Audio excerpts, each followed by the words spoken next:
విఘ్నేశ్వరుణ్ణి పొద్దున్నే ఒక్కసారి చూసి నమస్కారం చేస్తే చాలు.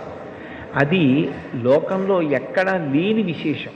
ఒక్కసారి ఆయన ముఖం వంక చూసి నమస్కారం చేసి 16 నామములు ఉన్న శ్లోకం చెప్పి బయటికి విడితే చాలు, విజయం సిద్ధిస్తుంది అని. రెండవది ఆయన యొక్క అపారమైన కరుణ. ఇంకా అంతా ఇంత కరుణ కాదు విఘ్నేశ్వరుడిది. ఆయన క్షమించినంత తొందరగా ఎవ్వరూ క్షమించరు. మీరు చూడండి, అందరికన్నా ఎక్కువగా మరిచిపోయే లక్షణం ఎవరికి ఉంటుంది అంటే పిల్లల యందు ఉంటుంది. మీరు పిల్లలు అనేటప్పటికీ ఒక విషయం జ్ఞాపకానికి తెచ్చుకోవచ్చు. పెద్దవాళ్ళు ఏదైనా తింటున్నారనుకోండి, ఎవరో పెద్దలు వచ్చారు ఇంటికి, ఇంట్లో భోజనమో ఫలహారమో చేస్తున్న పెద్ద ఆయన ఆ పళ్ళెం పట్టుకునో లేకపోతే చేతిలో ఏ ఉండ్రాయో కుడుమో పట్టుకుని తింటూ వీధిలోకి వెళ్ళి స్వాగతం పలకడం, ఆ పళ్ళెం లోపల పెట్టి తాను పెడతాడు.